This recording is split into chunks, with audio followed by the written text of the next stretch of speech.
مرحبا ماہ رمضان، مرحبا ماہ رمضان، مرحبا ماہ رمضان، مرحبا ماہ رمضان، مرحبا ماہ۔ الحمدللہ رب العالمین والصلاة والسلام علی سید الانبیاء والمرسلین وعلی آلہ واصحابہ اجمعین، اما بعد، فاعوذ باللہ من الشیطان الرجیم، بسم اللہ الرحمن الرحیم۔ یا نساء النبی لستن کاحد من النساء، صدق اللہ العلی العظیم وصدق رسولہ النبی الکریم۔ الصلاۃ والسلام علیک یا رسول اللہ، الصلاۃ والسلام علیک یا حبیب اللہ، الصلاۃ والسلام علیک یا نبی اللہ، وعلی آلک واصحابک یا نور اللہ، صلی اللہ تعالی علیہ وسلم۔ اہل اسلام کی مادران شفیق، اہل اسلام کی مادران شفیق، بانوان طہارت پہ لاکھوں سلام۔ سیما پہلی ماں کہف امن و اما، سیما پہلی ماں کہف امن و اما، حق گزار رفاقت پہ لاکھوں سلام۔ عرش سے جس پہ تسلیم نازل ہوئی، عرش سے جس پہ تسلیم نازل ہوئی، اس سرائے سلامت پہ لاکھوں سلام۔ منزل من قصب لا نصب لا صخب، منزل من قصب لا نصب لا صخب، ایسے کوشک کی زینت پہ لاکھوں سلام۔ دوستان محترم، آج کی یہ خصوصی نشست ام المومنین سیدہ طاہرہ سیدتنا خدیجۃ الکبریٰ رضی اللہ تعالی عنہ کی سیرت اور آپ کی سوانح کے حوالے سے منسوب ہیں۔ اللہ رب العزت سیدہ خدیجۃ الکبریٰ رضی اللہ تعالی عنہ کے فیضان سے ہم سب کو مالا مال فرمائیں۔ دوستان محترم، اسلام کو مستحکم اور مضبوط کرنے میں اور اسلام کی تبلیغ و اشاعت میں جہاں مردوں نے کردار ادا کیا ہے، وہیں اسلام کی تبلیغ و اشاعت میں خواتین نے بھی بڑی قربانیاں دی ہیں۔ جن خواتین نے اسلام کی ترقی اور اسلام کے فروغ میں بڑی قربانیاں دی ہیں، ان میں سر فہرست جن کا نام ہے وہ ہیں سیدہ خدیجہ رضی اللہ تعالی عنہا۔ ام المومنین سیدہ خدیجہ رضی اللہ تعالی عنہا کی ولادت عام الفیل سے 15 سال پہلے ہوئی، یعنی ابرہہ نے جب ہاتھیوں کے ساتھ خانہ کعبہ پر حملہ کیا، اس واقعے سے 15 سال پہلے ام المومنین سیدہ خدیجۃ الکبریٰ رضی اللہ تعالی عنہا کی ولادت ہوئی۔ آپ کا نام خدیجہ ہے، آپ کے والد محترم کا نام خویلد ہیں، اور آپ کی والدہ کا نام فاطمہ ہے۔ ام المومنین سیدہ خدیجۃ الکبریٰ رضی اللہ تعالی عنہا کا شجر نسب جب ہم پڑھتے ہیں تو ہمیں پتہ چلتا ہے کہ آپ کا شجر نسب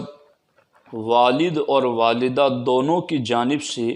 حضور سید عالم صلی اللہ تعالی علیہ وسلم کے مبارک شجرے سے مل جاتا ہے۔ بالخصوص آپ کا شجر نسب آپ کے والد محترم کی جانب سے ایسا عظیم شجر نسب ہے کہ دیگر ازواج مطہرات کے بالمقابل ام المومنین سیدہ خدیجۃ الکبریٰ رضی اللہ تعالی عنہا کا شجر نسب ان کے والد کی جانب سے سب سے کم واسطوں سے حضور کے شجر نسب سے ملتا ہے۔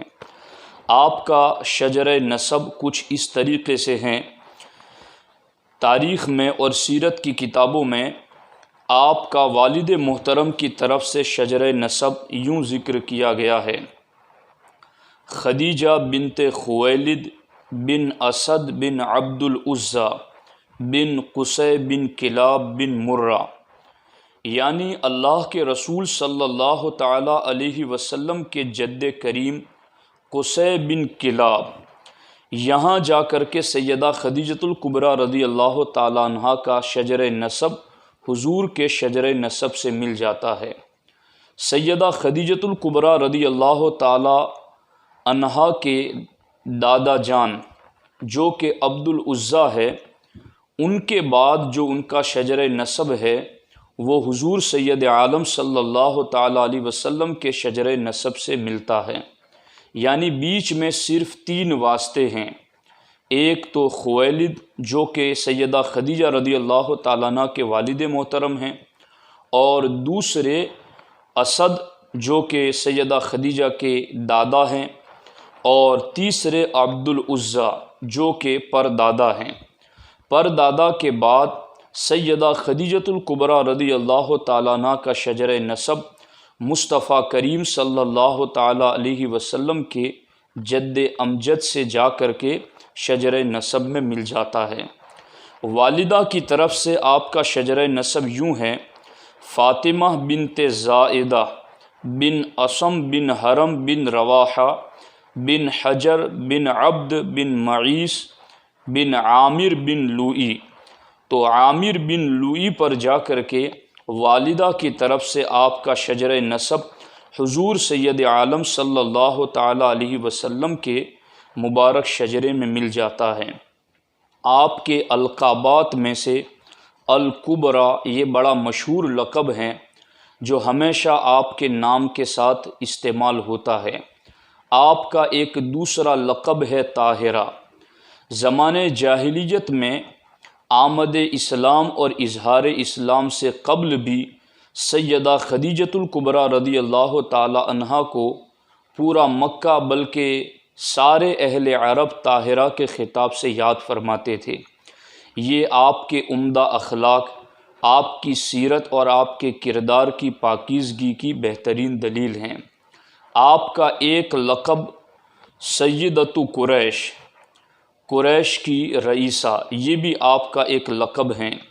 آپ کا ایک لقب ہے صدیقہ۔ ہمارے آقا حضور سید عالم صلی اللہ تعالیٰ علیہ وسلم نے خود ارشاد فرمایا: ہذہ صدیقۃ امتی، خدیجہ یہ میری امت کی صدیقہ ہیں، یعنی سیدہ خدیجۃ الکبریٰ رضی اللہ تعالی عنہا کو اس امت میں صدیقہ کبریٰ ہونے کا بھی شرف حاصل ہے۔ سیدہ خدیجۃ الکبریٰ رضی اللہ تعالی عنہا نے ہمارے آقا حضور سید عالم صلی اللہ تعالی علیہ وسلم سے نکاح کرنے سے قبل آپ کے 2 نکاح ہو چکے تھے۔ آپ کا پہلا نکاح ابو حالہ بن زرارہ تمیمی سے ہوا، اور آپ کا دوسرا نکاح عتیق بن عائد مخزومی سے ہوا، اور ان کے انتقال کے بعد قریش کے رئیس اور شرفاء نے خدیجۃ الکبریٰ رضی اللہ تعالی عنہا کو نکاح کا پیغام دیا، لیکن سیدہ خدیجۃ الکبریٰ رضی اللہ تعالی عنہا نے بغیر نکاح کے تنہائی کی زندگی گزارنا پسند کیا، اور آپ نے ان کے پیغام نکاح کو مسترد کر دیا۔ اس سلسلے میں حضرت نفیسہ رضی اللہ تعالی عنہ روایت کرتی ہیں: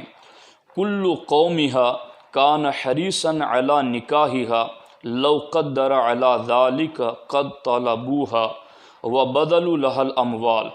یعنی قریش کے بہت سارے سرداروں نے آپ سے نکاح کی خواہش ظاہر کی تھی، اور ان کی تمنا تھی کہ کاش ہم میں یہ صلاحیت اور یہ طاقت ہوتی کہ ہم خدیجہ سے نکاح کر سکتے۔ اس طریقے سے انہوں نے باضابطہ پیغام نکاح بھی دیے، اور خدیجۃ الکبریٰ رضی اللہ تعالی عنہا نے دوسرے نکاح کرنے سے انکار کر دیا۔ لیکن سوال یہ پیدا ہوتا ہے کہ جہاں خدیجۃ الکبریٰ رضی اللہ تعالی عنہا نے بڑے بڑے رئیس اور بڑے بڑے کبیر لوگوں کے پیغام نکاح کو مسترد کر دیا، تو پھر اللہ کے رسول حضور سید عالم صلی اللہ تعالی علیہ وسلم سے آپ نے نکاح کیوں فرمایا؟ بلکہ آپ نے خود سامنے سے نکاح کی درخواست پیش کی، جسے اللہ کے رسول صلی اللہ تعالی علیہ وسلم نے قبول فرمایا۔ جب سیدہ خدیجۃ الکبریٰ رضی اللہ تعالی عنہا نے انکار کیا تھا نکاح کرنے سے، تو پھر حضور علیہ الصلاۃ والسلام سے نکاح کی درخواست انہوں نے کیوں پیش کی؟ اس سلسلے میں دو چند روایتیں قابل توجہ ہیں۔ سب سے پہلی بات تو یہ ہے کہ جب سیدہ خدیجۃ الکبریٰ رضی اللہ تعالیٰ عنہ کا سامان تجارت لے کر ہمارے آقا حضور سید عالم صلی اللہ تعالیٰ علیہ وسلم ملک شام کی طرف جا رہے تھے تو خدیجہ رضی اللہ تعالیٰ عنہ نے اپنے غلام میسرہ کو حضور سید عالم صلی اللہ تعالیٰ علیہ وسلم کے ساتھ بھیجا تھا، اور جب میسرہ کے ساتھ سرکار دو عالم صلی اللہ تعالیٰ علیہ وسلم بصرہ کے بازار میں ایک درخت کے نیچے سرکار دو عالم صلی اللہ تعالیٰ علیہ وسلم تشریف فرما تھے تو وہاں قریب ایک عیسائی راہب جس کا نام نستورہ تھا، وہ اپنی عبادت گاہ میں مصروف عبادت تھا۔ میسرہ سے پہلے سے اس کے تعلقات تھے۔ وہ میسرہ کے قریب آیا اور اس نے اللہ کے رسول صلی اللہ تعالیٰ علیہ وسلم کو ایک درخت کے نیچے بیٹھا ہوا دیکھ کر میسرہ سے کہا، یا میسرۃ من ھذا الذی نزل تحت ھذہ الشجرہ، اے میسرہ مجھے یہ بتاؤ اس درخت کے نیچے جو شخصیت جلوگر ہیں یہ کون ہیں؟ تو میسرہ نے کہا، یہ حرم کے رہنے والے قریشی افراد میں سے ایک فرد ہیں۔ تو اس عیسائی راہب نستورہ نے کہا، فی عینیہ حمرۃ، کیا اس قریشی مرد کی آنکھوں میں سرخی ہیں؟ تو میسرہ نے کہا ہاں، اور وہ سرخی کبھی ختم نہیں ہوتی۔ اس پر نستورہ راہب نے کہا، ہوا آخر الانبیاء یا لیت انی ادرکہ حین یؤمر بالخروج، یہی ہیں آخر الانبیاء، اے کاش میں ان کو اس وقت پا سکتا جب وہ اعلان نبوت کریں گے۔ اسی طریقے سے جب راہب نے اللہ کے رسول صلی اللہ تعالیٰ علیہ وسلم پر بادل کو سایہ کرتے ہوئے دیکھا تو گھبرا کر میسرہ سے پوچھا کہ میسرہ یہ کون ہیں؟ پھر میسرہ نے انہیں بتایا حضور علیہ الصلاۃ والسلام کے بارے میں، تو میسرہ دوڑتے ہوئے حضور کی خدمت میں آیا اور آپ کے قدموں کو چومتے ہوئے کہنے لگا، آمنت بک وانا اشہد انک الذی ذکرہ اللہ فی التوراۃ، میں آپ پر ایمان لایا اور میں گواہی دیتا ہوں کہ آپ وہی عظیم ذات ہیں جن کا ذکر اللہ رب العزت نے تورات میں کیا ہے۔ اور پھر وہ حضور علیہ الصلاۃ والسلام میں ساری علامتیں اور نشانیاں نبوت کی دیکھ کر کہنے لگا کہ آپ ذرا اپنے کندھے سے کپڑا ہٹائیں، میں ایک اور علامت دیکھنا چاہتا ہوں۔ جب سرکار دو عالم صلی اللہ تعالیٰ علیہ وسلم نے اپنے دوش مبارک سے کپڑا ہٹایا تو جگمگاتی ہوئی مہر نبوت نظر آئی، جسے دیکھ کر کے عیسائی راہب بول اٹھا، اشہد اللہ الہ الا اللہ واشہد انک رسول اللہ النبی الامی الذی بشر بک عیسی ابن مریم فإنہ قال، میں گواہی دیتا ہوں کہ اللہ کے علاوہ کوئی معبود نہیں، اور میں گواہی دیتا ہوں کہ آپ اللہ کے وہ رسول ہیں جو کہ نبی امی ہیں، جن کی بشارت حضرت عیسیٰ علیہ السلام نے ہمیں دی ہیں۔ اور حضرت عیسیٰ علیہ السلام نے ہمیں یہ بھی کہا ہے، لا ينزل بعدی تحت هذه الشجرة الا النبی الامی الہاشمی العربی المکی صاحب الحوض والشفاعت وصاحب لواء الحمد، کہ ہمارے نبی حضرت عیسیٰ علیہ السلام نے ہمیں بتایا ہے کہ میرے بعد اس درخت کے نیچے جو ذات جلوگر ہوگی وہ نبی امی ہاشمی عربی مکی نبی ہوں گے، اور وہ حوض کوثر کے مالک، شفاعت کرنے والے اور لواء الحمد والے نبی ہوں گے۔ اس طرح سے اس نے نستورہ راہب نے اللہ کے رسول صلی اللہ تعالیٰ علیہ وسلم کے ساتھ عقیدت کا معاملہ فرمایا۔ جب بصرہ کے بازار میں ایک شخص سے سرکار دو عالم صلی اللہ تعالیٰ علیہ وسلم کا خرید و فروخت کے معاملے میں کچھ اختلاف ہو گیا تو سامنے والے بندے نے سرکار سے کہا، لات و عزیٰ کی قسم کھائیے۔ تو اللہ کے رسول صلی اللہ تعالیٰ علیہ وسلم نے ارشاد فرمایا، میں ان جھوٹے معبودوں کی قسم نہیں کھاتا، میں ان کے قریب سے گزرتا ہوں تو ادھر توجہ بھی نہیں دیتا، اتنا سننا تھا کہ اس شخص نے آ کر میسرہ کو تنہائی میں لے جا کر کہا، یا میسرۃ ھذا نبی ھذہ الامہ والذی نفسی بیدہ انہ لہو تجدہ احبارنا منعوتا فی کتبہم، اے میسرہ یہ تو اس آخری امت کے آخری نبی ہیں، اور اس ذات کی قسم جس کے قبضے قدرت میں میری جان ہے، یہ وہی ذات ہیں جن کی تعریفیں ہماری کتابوں میں ہمارے بڑے بڑے علماء بھی بیان کرتے ہیں۔ یہ سارا منظر میسرہ نے دیکھا، اور پھر معاملہ یہ تھا کہ میسرہ جب یہ سارا کاروبار اور تجارت کا ختم ہو کر کے جب واپس جا رہے تھے، سخت دوپہر کی دھوپ ہیں، مگر میسرہ ہر بار یہی دیکھتا کہ سرکار دو عالم صلی اللہ تعالیٰ علیہ وسلم کے سر اقدس پر دو فرشتے ہیں جو اپنے پروں سے سایہ کیے ہوئے ہیں۔ پورے راستے بھر یہ منظر دیکھا، یہاں تک کہ جب مکہ قریب آیا اور قافلہ مر الزہران کے مقام پر پہنچا تو میسرہ نے سرکار دو عالم صلی اللہ تعالیٰ علیہ وسلم کی بارگاہ میں درخواست پیش کی کہ کیا ایسا ممکن ہے کہ آپ حضرت خدیجہ کے پاس مجھ سے پہلے پہنچ جائیں اور تجارت میں نفع کی خوشخبری سنائیں۔ سرکار دو عالم صلی اللہ تعالیٰ علیہ وسلم نے ان کی درخواست کو قبول فرمایا، اور ایک سرخ رنگ کے اونٹ پر سوار ہو کر سرکار تیزی کے ساتھ مکہ کی طرف روانہ ہوئے۔ جب سرکار دو عالم صلی اللہ علیہ وسلم مکے میں داخل ہوئے تو خدیجۃ الکبریٰ رضی اللہ تعالیٰ عنہا اپنے بالا خانے پر اپنی سہیلی نفیسہ کے ساتھ تشریف فرما تھیں۔ انہوں نے خود اپنی آنکھوں سے دیکھا کہ دوپہر کی دھوپ میں سرکار یوں تشریف لا رہے ہیں کہ فرشتے آپ کے سر پر اپنے پروں سے سایہ کیے ہوئے ہیں۔ جب یہ سارا معاملہ میسرہ نے بھی آ کر کے بتایا کہ نستورہ راہب نے یوں قدموں کو چوم کر کے ان کی نبوت کا اعلان کیا ہے اور ان پر ایمان لایا ہے، اور ان کے نبی ہونے کی اس نے گواہی دی ہے، اور بصرہ کے بازار میں لات و عزیٰ کے جھوٹے معبود ہونے کی انہوں نے گواہی دی، اس پر بھی مجھے ایک بندے نے آخری امت کے آخری نبی ہونے کی بشارت ان کے بارے میں سنائی ہے۔ اور پھر اے خدیجہ میں نے پورے راستے بھر دیکھا کہ فرشتے ان کے سروں پر سایہ کیے ہوئے ہیں، اور خود خدیجۃ الکبریٰ رضی اللہ تعالیٰ عنہا نے بھی دیکھا کہ فرشتے سرکار کے سر پر سایہ کیے ہوئے ہیں۔ یہ سارا منظر دیکھنے کی وجہ سے سیدہ خدیجۃ الکبریٰ رضی اللہ تعالیٰ عنہا کے دل میں اللہ کے رسول صلی اللہ تعالیٰ علیہ وسلم سے نکاح کرنے کی خواہش پیدا ہوئی۔ اسی کے ساتھ ساتھ سیرت اور تاریخ کی کتابوں میں یہ واقعہ بھی ملتا ہے کہ سیدہ خدیجۃ الکبریٰ رضی اللہ تعالی عنہا ایک مرتبہ، چونکہ روایتوں میں یہ بات ہے کہ خواتین قریش کی ایک عید ہوا کرتی تھی، اور اس عید کے دن وہ بیت اللہ شریف میں جمع ہوتی تھی۔ ایک دن اس عید کے دن ساری خواتین قریش بیت اللہ شریف کے قریب جمع تھیں۔ اچانک ملک شام کا ایک یہودی یا عیسائی شخص آیا اور اس نے پکار کر کے ان ساری خواتین سے کہا، اے گروہ قریش کی خواتین،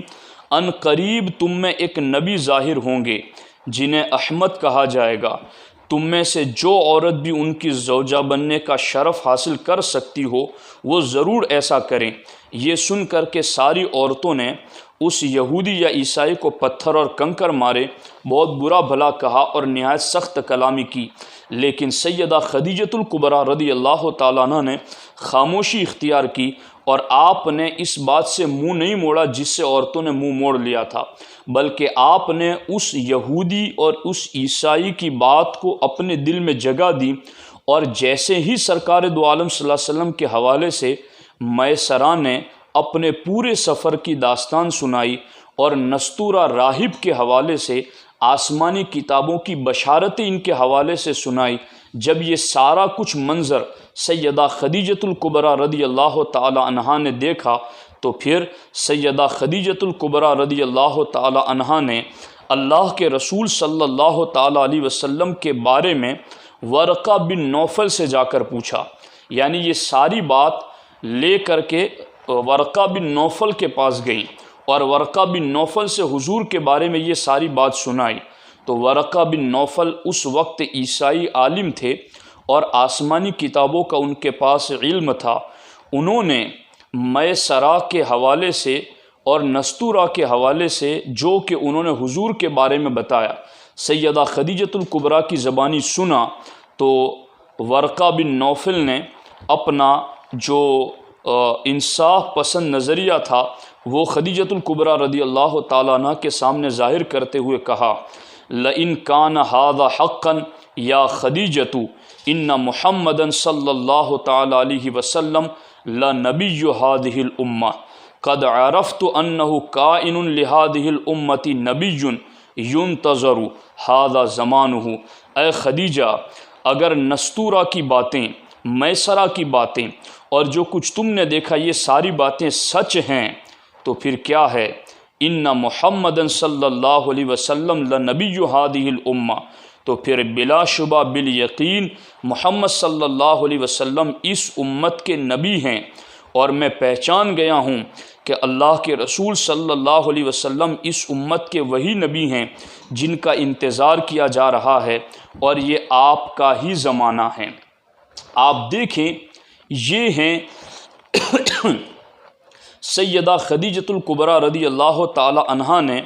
جب یہ سارے احوال دیکھیں اور جب یہ سارے معاملات دیکھیں تو اس کے بعد سیدہ خدیجۃ الکبریٰ رضی اللہ تعالی عنہا نے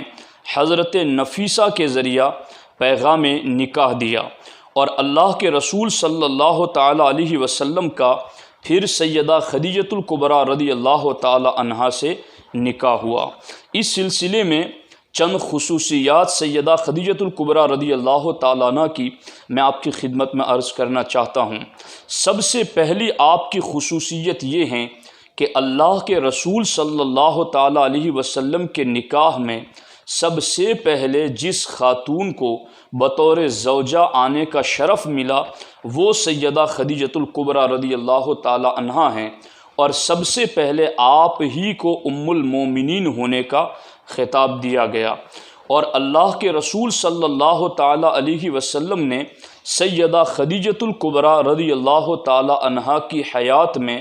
دوسرا نکاح نہیں فرمایا، یعنی سرکار دو عالم صلی اللہ تعالی علیہ وسلم نے تقریباً 25 سال کا عرصہ ام المومنین سیدہ خدیجۃ الکبریٰ رضی اللہ تعالی عنہا کی رفاقت میں گزارا۔ 25 سال کا عرصہ کتنا بڑا ہوتا ہے۔ امہات المومنین میں سرکار دو عالم صلی اللہ علیہ وسلم کی تمام بیویوں میں اتنا لمبا عرصہ کسی بھی خاتون کو سرکار کے ساتھ رہنے کا نہیں ملا ہے جتنا لمبا عرصہ سرکار دو عالم صلی اللہ علیہ وسلم کے ساتھ سیدہ خدیجۃ الکبریٰ رضی اللہ تعالی عنہا کو گزارنے کا شرف ملا ہے۔ اسی کے ساتھ ساتھ سیدہ خدیجۃ الکبریٰ رضی اللہ تعالی عنہ کو یہ خصوصیت بھی حاصل ہیں کہ اللہ کے رسول صلی اللہ تعالی علیہ وسلم کبھی بھی اس پورے عرصے میں، یعنی اعلان نبوت سے پہلے ہی سرکار دو عالم صلی اللہ علیہ وسلم 15 سال سیدہ خدیجہ کے ساتھ گزار چکے ہیں، اور اعلان نبوت کے بعد کے 10 سال، اس 25 سال کے عرصے میں عسر اور یسر کا معاملہ، تنگی کا معاملہ اور فراخی کا معاملہ، مشکلات، مصائب، پریشانی اور تکلیفوں کا معاملہ، ان تمام معاملات کے اندر اللہ کے رسول صلی اللہ تعالی علیہ وسلم 25 سال کے عرصے میں ایک لمحے کے لیے بھی آقا علیہ الصلاۃ والسلام کبھی بھی سیدہ خدیجۃ الکبریٰ رضی اللہ تعالی عنہا سے ناراض نہیں ہوئے، جیسے دوسری ازواج مطہرات کے ساتھ کبھی کبھی ہوتا تھا، لیکن سیدہ خدیجۃ الکبریٰ رضی اللہ تعالی عنہا کے ساتھ سرکار دو عالم صلی اللہ علیہ وسلم کبھی ناراض نہیں ہوئے ہیں۔ ایک خصوصیت سیدہ خدیجۃ الکبریٰ کی یہ بھی ہیں کہ سرکار دو عالم صلی اللہ تعالی علیہ وسلم کی تمام اولاد سوائے حضرت ابراہیم کے آپ ہی کے بطن سے پیدا ہوئی ہیں۔ آپ کی ایک خصوصیت یہ ہے کہ قیامت تک کے تمام سادات کی آپ نانی جان ہیں، کیونکہ سید عالم صلی اللہ علیہ وسلم کی آل پاک سیدہ خاتون جنت فاطمۃ الزہرا رضی اللہ تعالی عنہا سے چلی ہیں، اور فاطمہ زہرا رضی اللہ تعالی عنہا ام المومنین سیدہ خدیجۃ الکبریٰ رضی اللہ تعالی عنہا کی شہزادی ہیں۔ آپ کی ایک عظیم خصوصیت یہ بھی ہیں کہ سرکار دو عالم صلی اللہ تعالیٰ علیہ وسلم کے ظہور نبوت کی سب سے پہلی خبر آپ ہی کو پہنچی ہیں۔ یعنی اس سلسلے میں اقوال مختلف ہیں کہ پہلے ابو بکر صدیق ایمان لائے، پہلے مولا علی ایمان لائیں، پہلے حضرت زید ایمان لائیں، یا پہلے حضرت خدیجۃ الکبریٰ رضی اللہ تعالیٰ عنہ ایمان لائی۔ امام اعظم ابو حنیفہ رضی اللہ تعالیٰ عنہ نے تطبیق دیتے ہوئے ارشاد فرمایا، عورتوں میں سب سے پہلے خدیجۃ الکبریٰ ایمان لائیں، مردوں میں سب سے پہلے ابو بکر صدیق ایمان لائیں، بچوں میں سب سے پہلے حضرت مولا علی ایمان لائیں، اور غلاموں میں سب سے پہلے حضرت زید ایمان لائے۔ لیکن تاریخ نگار اور سیرت نگار لوگوں کا اس بات پر اتفاق ہے کہ ان پہلے ایمان لانے والوں میں بھی سب سے پہلے نمبر پر جو ایمان لائی ہیں وہ سیدہ خدیجۃ الکبریٰ رضی اللہ تعالی عنہا کی ذات ہیں۔ سیدہ خدیجۃ الکبریٰ رضی اللہ تعالیٰ عنہ کی ایک خصوصیت یہ بھی ہیں کہ سرکار دو عالم صلی اللہ تعالیٰ علیہ وسلم کے بعد اسلام میں سب سے پہلے سیدہ خدیجۃ الکبریٰ نے نماز پڑھی ہیں، اور سرکار دو عالم صلی اللہ تعالیٰ علیہ وسلم کی اقتداء میں پڑھی ہیں۔ امام اہل سنت امام احمد رضا محدث بریلوی علیہ رحمہ فرماتے ہیں کہ حضور سید عالم صلی اللہ تعالیٰ علیہ وسلم پر اول بار جس وقت وحی اتری اور نبوت کریمہ ظاہر ہوئی اسی وقت حضور صلی اللہ تعالیٰ علیہ وسلم نے بتعلیم جبریل امین علیہ الصلاۃ والتسلیم نماز پڑھی، اور اسی دن بتعلیم اقدس حضرت ام المومنین خدیجۃ الکبریٰ نے پڑھی۔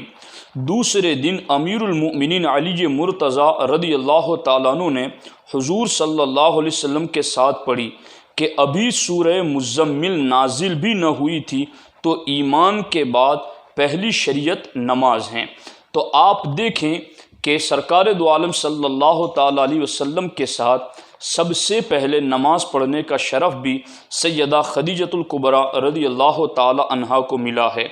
سیدہ خدیجۃ الکبریٰ رضی اللہ تعالیٰ عنہ کے ممتاز اوصاف میں سے ایک وصف یہ بھی ہیں